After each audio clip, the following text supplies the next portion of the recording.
Untuk pertama kalinya setelah menjabat sebagai kepala negara, Presiden Prabowo Subianto mengunjungi ibu kota Nusantara. Agenda ini menjadi rangkaian kunjungan kerja Presiden Prabowo ke Kalimantan setelah meresmikan sekolah rakyat di Banjarbaru, Kalimantan Selatan dan meresmikan kilang terintegrasi milik PT Pertamina di Balikpapan, Kalimantan Timur. Menteri Sekretaris Negara Prasetyo Hadi bilang Prabowo memerintahkan percepatan pembangunan kantor pemerintahan di IKN dan bisa rampung pada 2028 mendatang. Presiden Prabowo juga meminta otorita IKN dan Menteri PU mengoreksi desain dan fungsi IKN. Berkenaan dengan progres pembangunan ibu kota Nusantara kita yang Bapak Presiden memang sejak awal memberikan penekanan untuk mempercepat proses pembangunan fasilitas yang akan dipergunakan untuk legislatif maupun yudikatif yang harapannya bisa selesai di tahun 2028.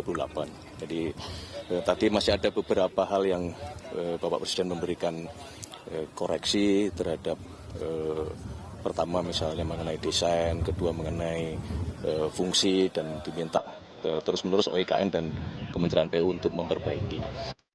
Wakil Ketua Umum Partai Demokrat, Dede Yusuf menilai kunjungan Prabowo ke IKN menegaskan sikap pemerintah melanjutkan pembangunan IKN yang ditargetkan menjadi ibu kota politik pada 2028 mendatang.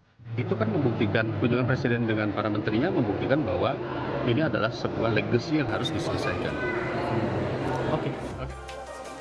Sementara itu, menanggapi kunjungan Presiden Prabowo ke IKN, Ketua DPR Puan Maharani bilang akan tampung informasi dan evaluasi dari kunjungan Presiden Prabowo ke IKN.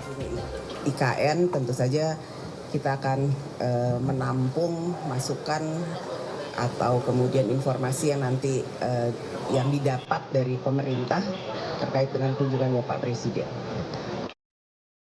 Pada September 2024, Prabowo mengunjungi IKN untuk menghadiri sidang kabinet paripurna terakhir masa pemerintahan Presiden Joko Widodo Ma'ruf Amin. Saat itu, Prabowo masih menjabat sebagai Menteri Pertahanan sekaligus Presiden terpilih Republik Indonesia. Tim Liputan, Kompas TV.